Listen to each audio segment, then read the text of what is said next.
You all are about to listen to the very first uncovered Zoom interview with an incredibly inspiring man, Bryan West, who has a story of walking out of the shame of alcoholism that subsequently led him to a DUI and spending several nights in jail. My hope is that Bryan's story will be just yet another reminder that we all struggle. We all do, and our struggles look different, but whatever yours is, it doesn't have to be anything that defines you. You can overcome it, find healing, and live your best life. And Bryan's a testament to that. This will feel a little bit more like a podcast probably because it's just under an hour. So put your headphones in, listen in the car, listen while you're running or on a walk. My hope is that you share it and you help me spread the word what I'm trying to do with Uncovered. If you know anyone or if you yourself have a story of shame or you have found healing, you've walked through it, you're on the other side, you can tell people why it's better, please reach out to me. Or maybe you've never shared your story and you're terrified, but you feel ready and you need a place to share it anonymously. We can do that here. So reach out if you have any questions about that. But without further ado, here is the first uncovered long form interview with Bryan West. Bryan, thank you so much for joining me today to talk about shame. You have an incredible story of overcoming alcoholism, addiction, battling mental health issues like depression, thoughts of suicide and anxiety. And so I'm just so thankful you're here today to share openly and courageously with us. So let's just kind of take us back to the beginning. I'll give people the nitty gritty details. You were charged with a DUI in 2018 and found yourself in a jail cell. And for someone who's a Northwestern graduate, worked on TV as a news anchor and reporter, that is just not ever something I know. Because I went to college with you, so a little disclaimer, we went to Gonzaga University together as well. But I know that I know you and you're this light to be around and a good person. And I never would have thought Bryan West is going to end up in a jail cell someday. And I know that that's very much how you felt too. So kind of take us back to that part of your life and how you got there. Well, thank you so much for having me. I always start whenever I do interviews or talking by saying I'm not a victim. I'm really not. Like, I created victims through my addiction to alcohol. So 2 years ago, I had a bad breakup. I had an article written about me that was false, and I just sunk into a deep depression. And I didn't know how to combat it because when I would show up for work, I was a morning reporter for the NBC. I normally did fun stories. Like, I ate a scorpion, I shot off of an inflatable slide. I just like bringing light and joy to people's living rooms every day. And so what people didn't know and what really shocked them is as soon as my shift ended, I went back to my apartment and I couldn't just get past depression and feeling alone. And there was a gas station nearby where they would sell 3 bottles of wine for $10. And so almost daily I would buy 3 bottles of wine and almost daily I would drink 2. And so that was not a sustainable life. And eventually it was going to come to a halt. And what I realized is even though that was happening to me, I thought my depression that I can take all of the pain and I can hold all of this in. I don't need to ask for help. I don't need to burden somebody else. Not realizing that all of that would eventually lead to a moment that would maybe impact or hurt somebody else. So I was on my couch. I was actually supposed to go to New York 2 days later to shoot a Today Show segment. And I had finished 3 bottles of wine this night. And I was talking to my assistant news director and some friends on the phone. And when I came to, the next thing I remember was being in the back of a cop car. And that was crazy. Like you said, I've gone to Northwestern, I got straight A's. Like, I've always tried to do the right thing. And here I am in the back of a cop car. And anybody who's been drunk or remembering or coming to, you start hoping it's a dream or a nightmare. So in that moment, that's all I thought is like, this has to be a bad dream. This can't be real. Like, what is even going on? What is happening? Where's my phone? I didn't know who to call or what to do. And I realized that my 8 months of continually drinking after the job finally caught up with me. That night in the jail cell, I thought about 2 options. I thought my reputation's ruined. I am done. Everything I built up for 30 years of my life was completely demolished. so I could kill myself. And that was a very real thought as I was coming to in the cell. And the other thought was, I heard a voice and it said, what if you just climbed out from rock bottom? So the next day I checked into rehab. I went for 37 days in-house, worked with a lot of counselors, found the root of what made me so sad and my loneliness. And I decided from that moment just to move onward and upward. And that is a slogan and a phrase that I've used a lot of, is just, if you hit a rock bottom, just keep moving forward. What was lucky for me is I didn't hurt somebody. So I had driven across the street to a McDonald's in my drunken stupor. And then I was driving back across the street when a cop thankfully saw me and pulled me over. I'm very grateful for that night. That sounds like a weird, dark thing to say, but nobody got hurt, which is incredible. And it was a huge wake-up call for me to get help. What I also always say, in addition to not being a victim, is it shouldn't have taken that moment. Like, I knew for months I had a problem and I should have reached out for help. I don't think I knew how to take the next step. So, well, you wrote a beautiful essay and it's on your website if people want to read it. I really encourage people to go and read it because you write in such vivid detail, but you talk about you'd been drinking for 8 months since that breakup. Did you know even before the breakup that you had problems with depression and anxiety? Like at what point in your life did you realize, like, gosh, I think I might have some problems with depression and anxiety and I might, maybe I should get help for this? I would say I might have known. Like, there were definitely moments in college that I got incredibly drunk, but I thought it was just part of being in college. Or when I was a young 20-year-old, like, it was just a part of moving and transitioning and being in the business of news. And I think what I did is I kept enabling myself. But looking back, even at rehab, is just, there were so many signs. So what I always tell people when they try to relate to the story is they want to say, like, oh, I only have 2 glasses of wine with dinner. And I always tell them, but you're not me. 1 in 20 people suffer from addiction. So when I have one drink, I can't stop the obsession in my mind that says, just keep going. And the more drunk you get, the more your walls come down, the more your common sense goes away for somebody who has addiction. So for me, there's a phrase that I love. It's 1 drink is too many and 1,000 are never enough. And that's so true. Like, as soon as I have 1 drink, I just keep going. And so when I was in rehab, they force you to look back at your life. They force you to look back at all the decisions that you've made, all of the moments that might have been dark. They force you to look at it from the perspective of your parents, of people you've dated, of your friends, of your family. And they really just force you to say, like, this is all happening. Here's where your story is. If you continue to drink, it's going to get worse. So I was very fortunate and lucky that I didn't hurt somebody. But that's what terrifies me from ever picking up again, is that I don't know or want that to ever get worse. I've always wanted to be someone that brings light to dark places. I always think, how can I leave the world a little bit better? Or how can I leave a place that I'm visiting a little bit better? And drinking only leads, for me as an addict, to a dark place. So do you not recognize in yourself feelings of struggling with depression and anxiety, like in high school or when you were younger? Like, was it really the alcohol that kind of took you there? I think the alcohol really propelled it, but I have always kind of struggled with depression. I love journals. I actually journal ever since the DUI happened. I journal almost every day because it's good mile markers to see where I was at. And I always say, like, 2 years ago, even trying to figure out what's going to happen in court, what's going to happen with my job, when there was so much uncertainty. Now it's like we have a whole new problem. What's going to happen with COVID? So I journal every day, and I was looking back at my childhood journals, and I didn't realize that every single year I would fill out 1 journal page for 5th grade, 6th grade, 7th grade, 8th grade, 9th grade, and 10th grade. So I had 7 pages in this one journal, and they all talked about possibly killing myself or that I was depressed. And that was even crazy to me to think. And friends who now have kids, I'm like, this started when I was 10 years old.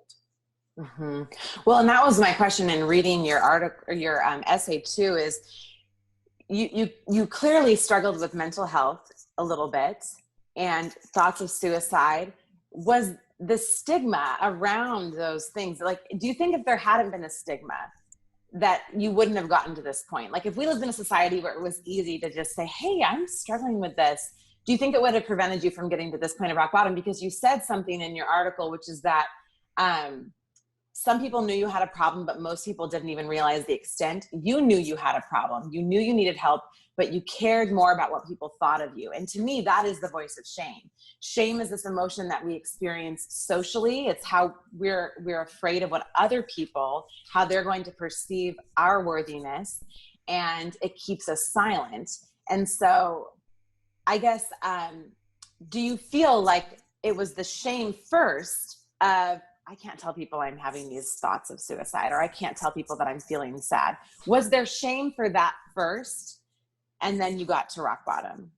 I think that was covered by, I'm also really openly gay, and I grew up in a conservative town in Nevada. And I think there was more mentality around that, and I was afraid to be myself or like talk about it because it's hard to relate to somebody. There's still a large population that think it's a choice. And for me, I always said, why would this be a choice? Like, why would I actively choose to be something that a lot of people didn't like? What I've loved is there has been more awareness around that. But as soon as I came out of the closet, I emceed Pride, I was kind of a voice here in Phoenix for the LGBTQ community. Then it started to realize, well, you're also an addict. Like, you have an addiction and a problem with alcohol. And so I think at that moment, it was, well, I'm put together and people find me inspirational and I do fun stories and they say they enjoy watching me. How can I also tell them that I have a problem? With that, though, it's still 100% my fault. I believe that I knew I had it. I knew there were resources. And I was the one who was saying, like, I was afraid. And that's why when everything happened, I made an oath to myself that I would share my story. A lot of coworkers said, why would you ever share the mugshot? Why would you ever tell people about it? Why would you post this on Facebook? This is going to live with you forever. And I always said to them, well, it's already living with me. And if I can help somebody else, I'd rather change my mental frame, that is much more important than what somebody else thinks of me. And that also keeps me sober and true to myself. Yeah, I think for me too, I've experienced this in overcoming my own eating disorder, and which felt like an addiction, is that when you can turn your pain into purpose, not only does it keep you, I guess not only does it add purpose to your life, but for me, it also keeps me in this space of healing and wholeness where I know I'm not going back there, because helping people be pulled out of that pit is so much greater than any satisfaction or immediate instant gratification I could get from going back to my addiction. So how has your pain turned into purpose, I guess?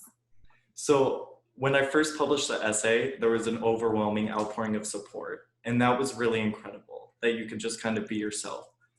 And you could say, hey, I failed. I really failed at life and I did not get help, but here's how I'm overcoming it. Here's how I want to be remembered. And so it's been really amazing to have people reach out. I had moms who reached out who said, because of my essay, they checked their son into rehab, or their son wanted to go into rehab. I've had friends that have said, I may have a problem as well. Thank you for being so open and kind of showing me that there is a life. I really think deep down, if you have a problem with alcohol. It's not normal to get blackout drunk every time you go out. It's not normal to get drunk 5 days a week, 6 days a week and try and recover. It's not normal to have hangovers, like 5 hangovers every week that last 3 hours. That's just not normal. I had convinced myself that it was. I was surrounded by other people who live that way. And so by just sharing my story, I hope that other people realize if you want to get help, you can. It's up to you. The choice to recovery really is up to a person, but there is life after recovery. There is purpose. My life has gotten so much better. For the first time, I started praying to God 2 years ago. I have a better faith relationship. I've noticed my life has gotten better. I've lost 20 pounds. Like, I have better relationships with my family, with my friends. And I just try and be as authentic as I can, just showing, like, when I do have a bad day, I try and post that on Instagram or share on Onward and Upward, like, hey, I'm also struggling. Because I think it's really important for people to see not only the positives and the successes, but that this is reoccurring. And that's a common question I get all the time is, well, you've been sober 2 years, you're fine, you're good. And the way that I relate that is I say, well, you've been to the gym for 2 years, so you're good physically, like, you're great. It's constantly a struggle every day, even watching TV shows. But every day I wake up and I say, can I get through 24 hours without drinking? And then I wake up tomorrow and I do the same thing. And when you look at life just taking it one day at a time, especially if you're going through a personal hell or something really hard, it makes it so much easier. If you look at it my whole lifetime, I'm never going to drink again, that gets really daunting and that can be really heavy. Like, how can I do this for 50 years? But if I just take it every day and wake up and say, I want to make a difference today. I want to bring light to dark places. I want to move onward and upward. What can I do today? Well, that's such a great point. I think that even after you find healing and recovery, there is almost this pressure, whether it's societal or we put it on ourselves, that says, well, now I have to be perfect. Now I've made it to this place of healing, so I should have all the answers, right? And that's a lie. It is a daily struggle, and you have to be willing to be open and honest with yourself. And one of the things you mentioned in your essay was how you had used alcohol to kind of numb all your feelings. And I've recently read Glennon Doyle's book, Love Warrior. I'm not sure if you've read that. And then also Untamed.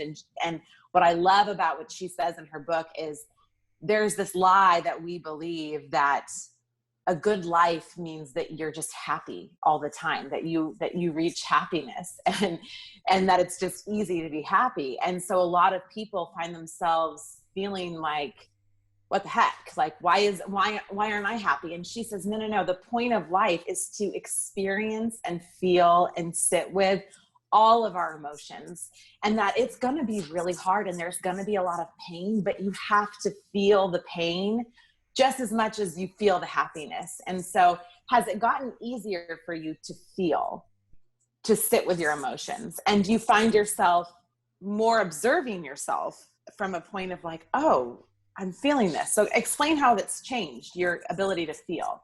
100%. So with emotions, if I'm having a bad day and I just want to reset, there's some days I get out of bed and I'm like, no, can we just go back to sleep and restart? You have 20 emails, your boss calls you, like maybe you won't go through a breakup or a fight occurs. So what I have found is, what do I need to do today to keep myself sane and sober? And I heard this from somebody else who was in recovery, had 33 years, and it really has stuck with me. You should put yourself always first as far as being healthy, because it makes you a better husband, because it makes you a better dad. If you're always putting others' needs or what they think about you before yourself, it's diminishing that, and you can't be the best person to them. So what I find is, if I'm having an argument or something's happening, how can I feel this emotion, but how can I also clean my side of the street as soon as the destruction's gone? So even with friends or family, if we get in a fight or a disagreement, usually take a moment, go for a run, and then I'll call back and say, I'm really sorry for what I said. How can we move forward? And that's been really important. Also, just like, if I want to cry, just cry. Like, just feel everything. Like, take that moment, validate that your feelings are real. And a lot of times I will say your problems are not that special, and there are crazier, worse, more horrible problems in the world. So what I have to be conscious of is feeling my emotions, but also not invalidating them. Meaning, I know COVID's going on, I know people are dealing with deaths.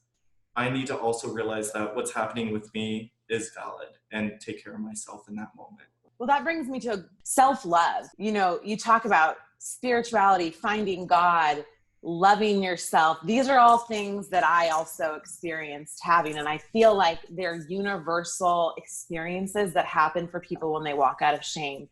For me, it was, oh my gosh, I love myself and God loves me no matter what. Like, there's nothing I could do to earn the worthiness of being a living human. Like, I'm already as worthy as I'm going to get. So can you explain what your aha moments were?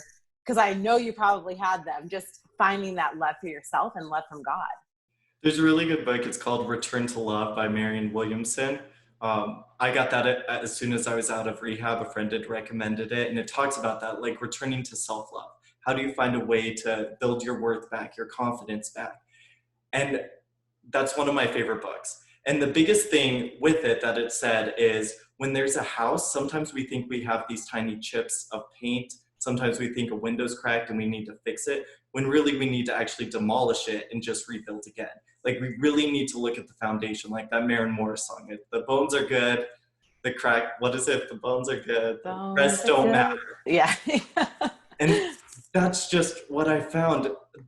I also discovered hiking. I love to hike. I love to go out and be in nature. That's actually where I feel closer to faith, or the closest to faith, is kind of climbing my own summit and challenging myself. I hate bees, I hate heights, but I said, you know what, I feel alive doing this, especially in Arizona.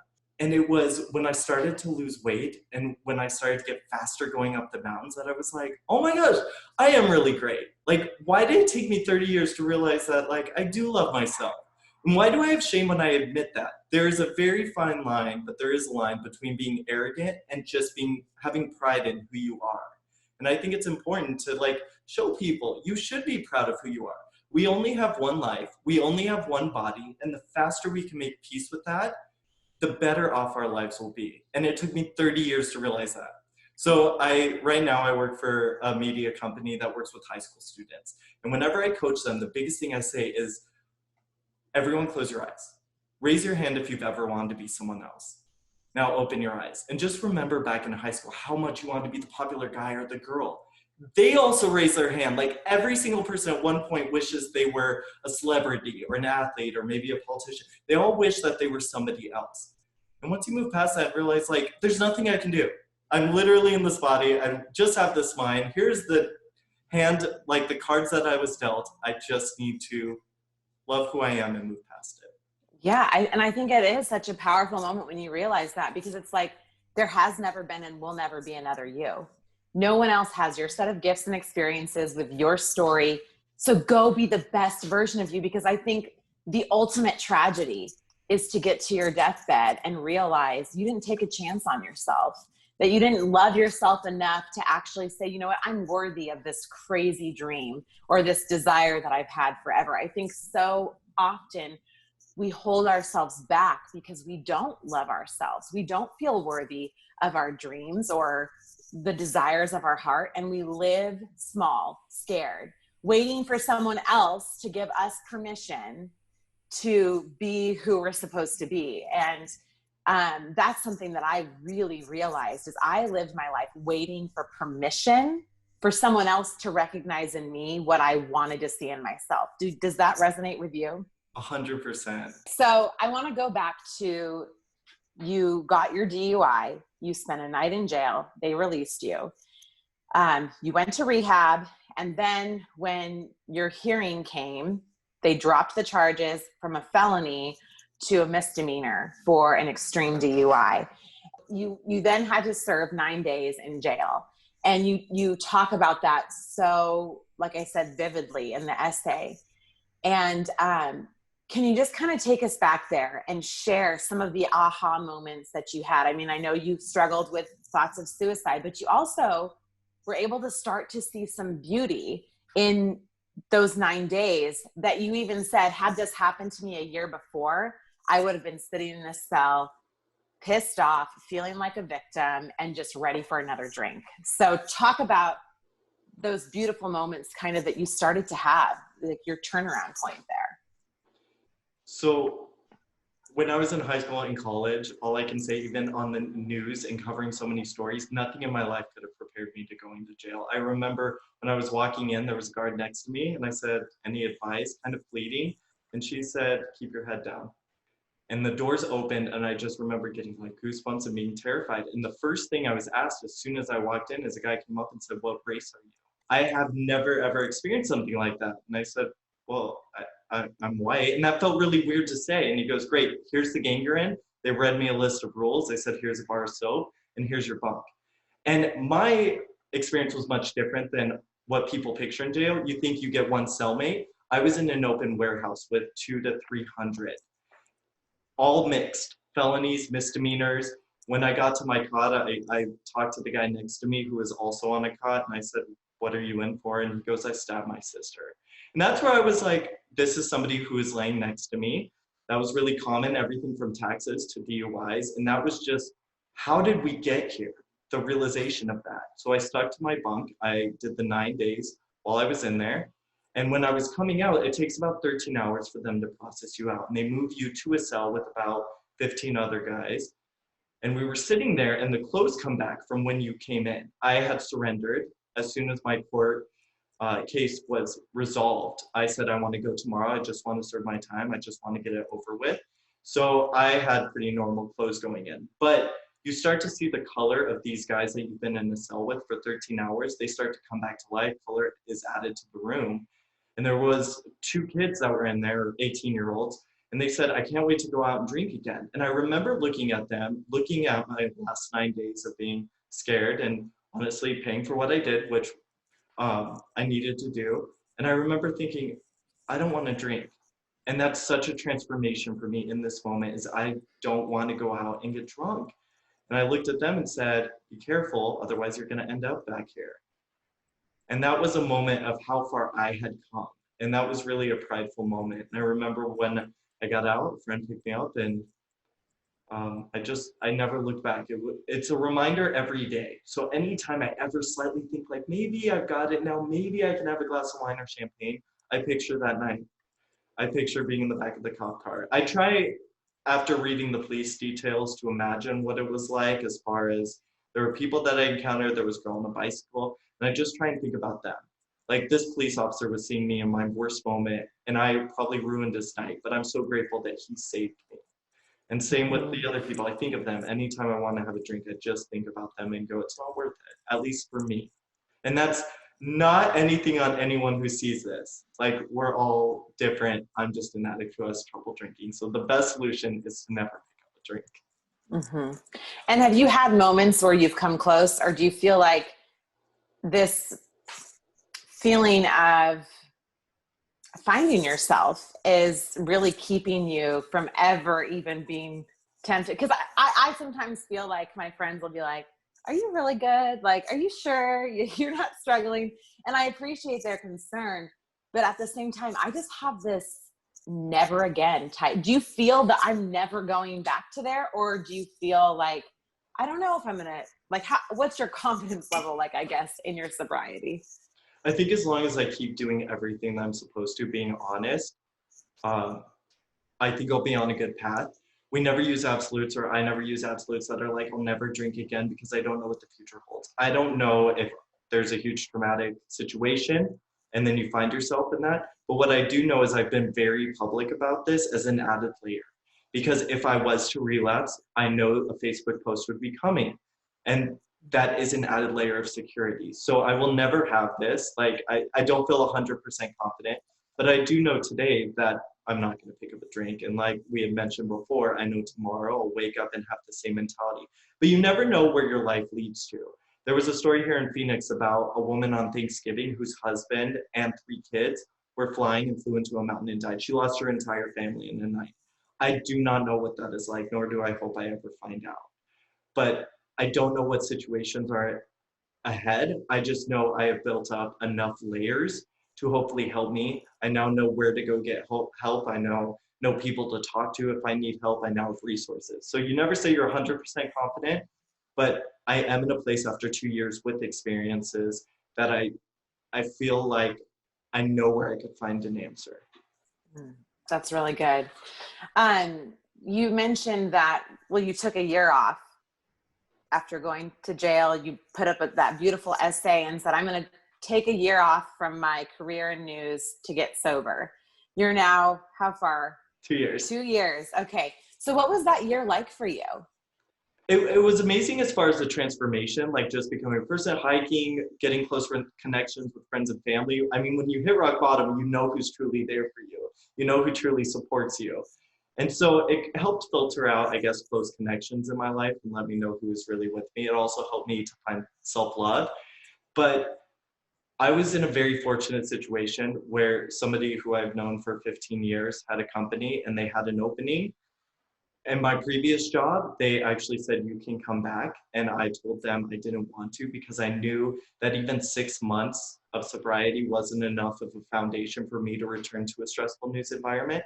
And I'm very gracious they let me out. We're still on great speaking terms. And I just needed to take that year. And now we're at 2 years to myself. And I do get asked a lot, like, will you ever come back? I think if the right position came, I would. But I am really grateful for everything that life has offered. I do have a good job right now. I love working with high school students. I love sharing my story. And I love to try and relate to people. Because no matter what, if you can't relate to my story because you don't struggle from addiction, you're still going to go through a personal hell.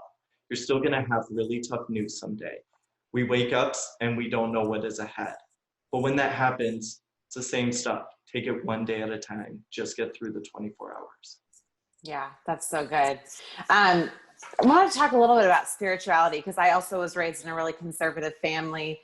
And for a while, I think when you're raised in very rigid Christian boundaries, you think you have like a connection with God. I don't know if you've experienced this. I guess I want to hear if you've had some transformation into how you see spirituality now, finding yourself, finding God, versus maybe how you were taught to feel it. So growing up, I always believed in God, but I never thought that I was special enough for him. In a world of 8 billion people, I thought my problems aren't that special. Like, you should be helping others who are going through a difficult time. And I think that all came back to worthiness, not realizing that I did have worth. What I would say now is it took me 30 years to realize my connection with God or a higher power is different than everybody's. It's different than yours. It's different than my mom's. Just like our connection is different than what you have with your husband or your kids. Like, everyone's connection to God is different. And what was hard for me was sometimes in a church setting, even though I feel his presence and have faith in that, I didn't feel like I was close enough to him. So I found it when I was hiking. I found it when I was by the ocean. I find it when I pray every night. And the biggest thing with addiction is just realizing, even if you don't believe in God, is that there is something else out there that is more powerful than you. Because if you can believe in that, then you stop putting yourself as the most important person, or like your problems and holding them in or isolating. If you can just believe something else has more power that can help you, that's how it helps you stay sober. And all I can say is, since I started praying personally, again, my journey is different than everyone's. I've developed more of a faith, and I feel more confident. Like, I feel more of that self-love, and I feel more of a purpose. Mm-hmm. Yeah, that connection. I think when you start to operate in a space where you are connected with spirit, and again, that can mean something different for everyone, but for me, it feels like you're in the present moment and you're tapped into the energy of what we all experience as humans. I mean, we are all connected, and we have an opportunity to be connected, I think, with literally every person that we encounter, but oftentimes we're too busy to even recognize that we just missed an opportunity that maybe would have been a life-changing moment for us. I'm kind of going back here, but I thought this was really cool, and I wanted to hear you talk about it, that you started to experience that answer to prayer in jail when you were reading that book that you said. What was it called? The Grapes of Wrath. Yes. So talk about that, because I thought that was so amazing. Like, your answer to prayer came in a book that was written decades before. It's so crazy. So that was my second day. They had a small library, maybe 20 books. And one of them was The Grapes of Wrath by John Steinbeck. And I was like, well, at least this is going to last me the 9 days. And I had read that in high school, and I was bored with it in high school. What I didn't realize is the lead character had just gotten out of prison. And there were so many like answers to questions I had. I was constantly looking at the skylight. We had a skylight with no clock, so you would just see when it was day and night, and then you would count kind of the hours by meals, and we only got 2 meals a day. And so in the book, the lead character says, what I had to realize when I was in prison is stop counting the days and the hours and stop going over that in your head and just trying to be in the moment. But it was interesting to watch his transformation and what was going on during the Great Depression, that family's journey. And it also just instilled in me that your problems aren't that special. Like, here's a family in the Great Depression that lost everything and had to move across town. And they were just having the daily struggle of getting food. Like, that's all they needed, was just to put dinner on the table. All I had to do was just get through a night where I did have a cot. I was in an area just from the outside world, and I could make it through the 9 days. Who would have thought I would have found refuge in a John Steinbeck book, but. Yes. I love that. You just had mentioned that so many of the prayers that you were praying would come in answers through like the next chapter you would read, which I just think is a beautiful thing. What are the voices of shame that you can now call out as like, nope, that's shame and that's a lie? Sometimes when I think about applying back to news, instantly there's a voice in my head that says, think of all the comments you're going to get. Think of all the haters. Nobody wants to see you. Nobody thinks your story is inspirational. And instantly that's a moment when I realize that's just in my head. There may be those people, but I also think there would be a lot of people who would say, wow, your journey for 2 years and you've been outspoken is inspirational. That's something though that comes in my head instantly. And I have to really try and quiet that or talk about it with friends and family just to get it out of my system. Another voice that I hear is, I just watched Selling Sunset on Netflix, and when Kushal was going through a divorce and they talk about like doing a lot of drinking, it brings me back to moments when it's like, oh, if you have a hard day, just have a glass of wine. And that's a voice that I constantly like, no, I have to play out the tape. Because I will have one glass of wine, which will turn into the bottle, which will turn into 2 bottles, 3, and we don't know what's gonna happen post that. So that's another voice that instantly, if it's like, well, it's been 2 years, you're good, you got this, you can have a little champagne or Prosecco. I have to go, no, I personally cannot. For me, I think there are just a lot of things that you wrote about that to me were like shame. First, you went into jail with a Superman shirt on. And even though you were drunk, you had the wherewithal to be like, I'm wearing a Superman shirt and being arrested for a DUI. And so what did you do? So in that moment when they were taking the mugshot and I couldn't even look at the camera right before they did, I turned it around because I knew there would be an article just about it and I didn't want the irony. Like, here you are, somebody who brings light to people's living rooms on the news every morning. You're wearing a Superman shirt and you just got arrested for DUI. And so I thought about that in that moment and had switched it. And then I talked about it in the essay just to show like that could have been something a lot worse. Yeah. And you explained too, you know, you put up your mugshot and you had coworkers saying, why would you do that? Explain why you want people to see that and why you want that to be out there. The mugshot to me is just a milestone of a rock bottom. I was in a horrible place. And anytime that I do think about drinking, I just look at the mugshot. And that may seem weird to people. They say that's going to be what people see when they Google you. I go, well, as long as there's a message attached to it about sobriety and my journey, I'm okay with that. Because if we just paint a pretty picture and show just like happy shots along with the story, it doesn't paint exactly what was happening. And it was important when I was on the news and as a reporter to tell the whole truth. And the whole truth is that picture was taken when I was in a horrible place of depression, of anxiety. And it's sad to look at. I don't want to go back there. And so I think it's really important to show how far I've come from that moment. Yeah. Some of the other things that you said, obviously, you know, what are people going to think of me? To me, that's the voice of shame as well. But also the idea that you're not alone, because I think what shame tells us is nobody else is this messed up. How could you possibly do this? You know, you're so broken. What the heck is wrong with you? And I think it was towards the end where you just told people like, and this is something I think that you just mentioned from reading that book and realizing your problems aren't special, right? The idea that if you're struggling with something, it is impossible that you are the only human being who's ever experienced that. And that is your hope that you can get better. So I guess just talk a little bit about that. Just the realization of like, if someone else has overcome something really hard, I can figure out a way to overcome this too. And that should give hope to other people. So it's a twofold. I share my story, one, to hopefully inspire people if they are in a dark place, go get help. Like, don't end up having a bad night where you do have law enforcement involved. And the other one is just to inspire people that it gets better. Like, just by sharing my story, it does get better. And I'm going to put myself out there to get criticized, so maybe it's easier for you. And I think that's really important. I've always wanted to be a dad. And I think the best thing that we can do is just instill all of the lessons we've learned to our kids and hope that they end up being role models and amazing human beings. But if I can take something for them in the future or for anybody else, if I can just move forward and be maybe a beacon and help somebody through a tough time, I would rather do that. And I've always thought about this too with social media, because we had mentioned it, when there's shame. If somebody is attacking you, I don't know who you are, I can take that. And maybe they're not directing that hate towards something else, a family member towards a coworker. So I'll just move past it. And maybe if somebody else sees that somebody's doing that, but I'm still thriving, that'll encourage them also to quiet the voices of shame that are in their heads. Yeah, that's so good.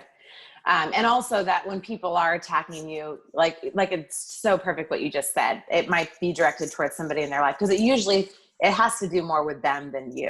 100%. And I think that is something that I always learned that I wish I knew in high school, is that usually When people attack or they are mean, there is something else rooted. I have one of my best friends who's on the news. Somebody wrote in and said, here are 9 reasons you should go on maternity leave and never come back. And I was like, that was a half an hour of somebody, a stranger, just to post that about another human being. And I was thinking, that says everything that has to do in that commenter's life and nothing about you. Right. It's And also hurt people hurt people. Right. Hashtag thanks for watching, by the way. Yes. Yeah. Thanks for your time. And then I think a couple other things. There's a couple more questions. You mentioned very early on in your essay, addiction is a dark disease that can tear people, families, and friends apart. So can you talk a little bit about how your addiction impacted your relationships with your friends and family? I would say it was a hard struggle, especially when I went to rehab and had to kind of look through the lens of my parents and also my best friends, my family. What I would say is they always loved me. They were always there for me. I was really fortunate to have an amazing support system. My parents lived here in the Phoenix area, so I stayed with them for 3 months. I never thought at 30 I'd be moving back in, but I'm so grateful for that. But I would say is it only strengthened our bond. What I did realize is there were drunk nights and I'd hurt people. And when you sit down and talk to them about that, you think in your head you've only done X, Y, and Z. One of my best friends was like, here's my list of everything that's actually happened. And so ultimately all my relationships strengthened and I didn't realize some of the hurt that I had caused. And that was really a sobering moment. I mean, think about it. It's kind of like having all this clutter in your house and you just throw it in the garage and then you have to sit there and just look at it. You can't just donate the furniture or anything. You have to just look at the mess you've made of your life and how do you make it better. So that's one way I'm really grateful for recovery and for sobriety is just that I feel like everything is strengthened. And I didn't realize how much hurt that I was causing. And then this is something I experienced. I don't know if I haven't really asked this question to a lot of people, but I wonder if it's universal. Initially, when you knew this is coming out, like now there's no way to hide that I just got a DUI, did you have moments of thinking, how can I spin this to make it not sound so bad? I think that was an initial option when I was in the cell. So first was a dark moment of reputation and suicide. Next after that was, how can I kind of spin this? I'd convinced myself that I would just go on the news and have 10 minutes to explain to people, which makes no sense and sounds ridiculous in this moment. And that's when I started kind of going down that path that I thought, maybe we can turn this into something positive. But I do think there is a moment where kind of that voice comes into your head and goes, you're justified, your actions were justified. Like, we're gonna enable you to keep going. Yes. Yeah.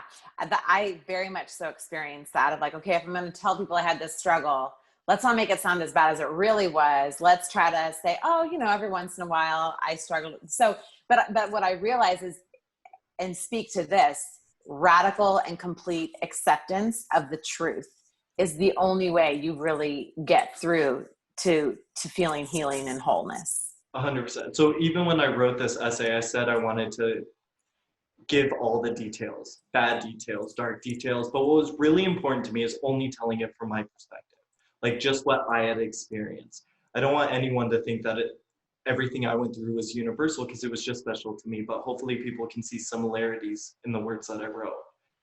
It kind of goes back to that, I think initially we grew up in a world where shame, which we all experience in different ways, makes us attach ourselves to different labels that make us feel worthy. And that can be an education, it can be money, it can be fame, it can be having a good body, it can be all sorts of things. The people that you affiliate yourself with, ways that we tell the world, look at me, I'm worthy.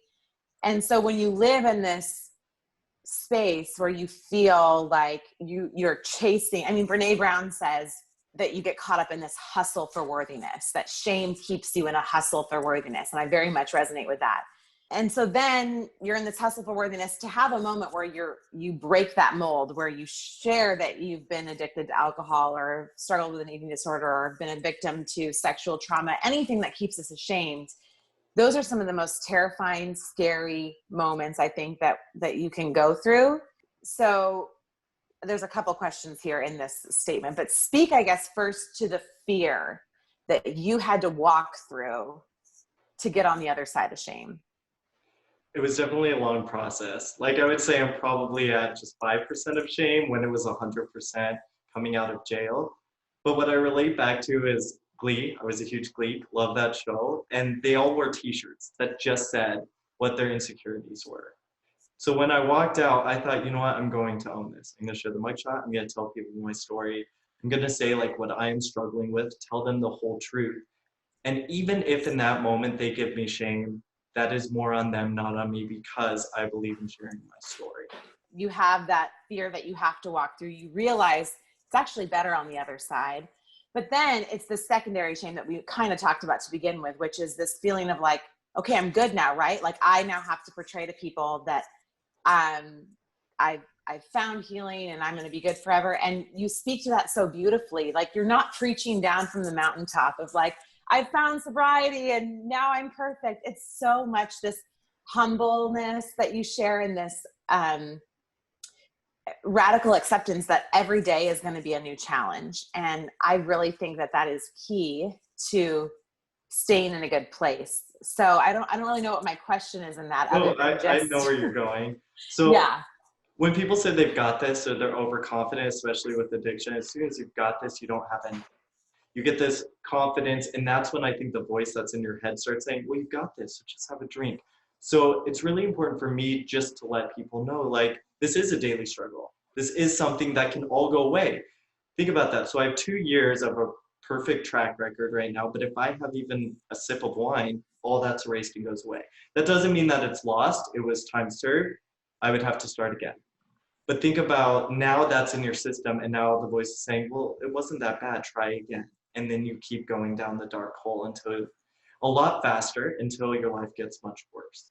So for somebody like me, when it's the shame or when I start hearing those voices, it's really important just to talk about it. Yeah. Okay. And then this is more a question for me. I don't know if I'll use this, but it's interesting. So when I had shared my story, I was working in news and I quit my job shortly after. And I've been talking to a psychologist and I just kind of wonder if there's something there. Did you really think and feel like I need to get out of this? Like, do you ever question that decision? Do you still believe you needed to leave there to get better?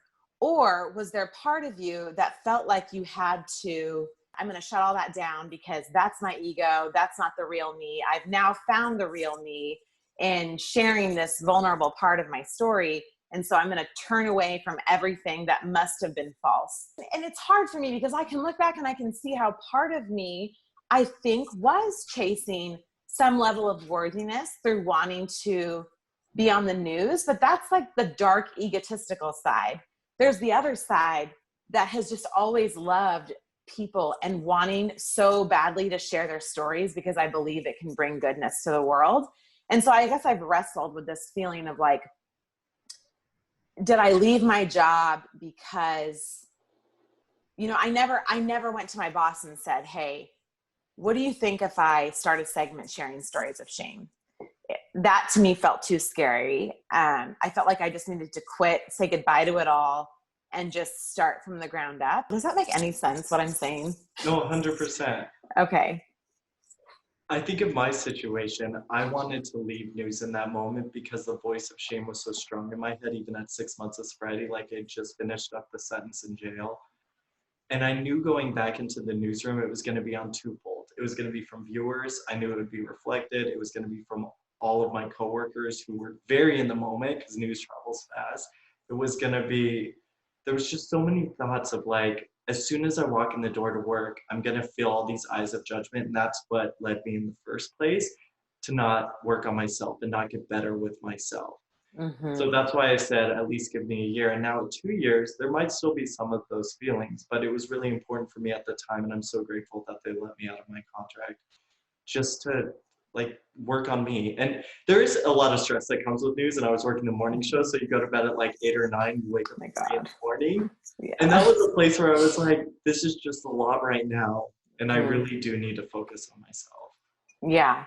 And I think there was a lot of those truths too. Like they let me out of my contract too. And my reasoning was like, and I could feel myself on the verge of a mental breakdown, I think, from working 6 years on a morning show, same thing, having 4 or 5 hours of sleep a night. it was not sustainable. But I think I also felt like it, like you say, those eyes of judgment. Like I knew I was walking into a newsroom. People knew my story, but no one was talking to me about it. And I felt like I needed to talk about it. Like I needed to keep talking about it to stay in a good space, and that those eyes of judgment might be the thing that like pushed me back in. So I'm not saying I regret it, but I guess I'm just saying it's interesting to sometimes see how coming out of shame makes us feel this need to like, I need to get rid of this and maybe go back to it later. I don't know. It's just an interesting little. That makes a lot of sense. And what Yeah. it took me a little bit to realize is the man I am today, I'm proud of him. I can look him in the mirror. I can say, I love you. Let's go make the world a better place. The man I was 2 years ago was the exact opposite. It was somebody I couldn't look my eyes in the mirror. Even when I would put on makeup before live shots, I didn't want to look at myself because I didn't like what I saw. And so if somebody wants to judge me for who I was then, that's totally their right, but it's not the person who I am today. Yeah, well, that's beautiful. I love your story so You're much. so great. It's so good to connect. I feel like no time has passed. I mean, it's been like a decade. Seriously.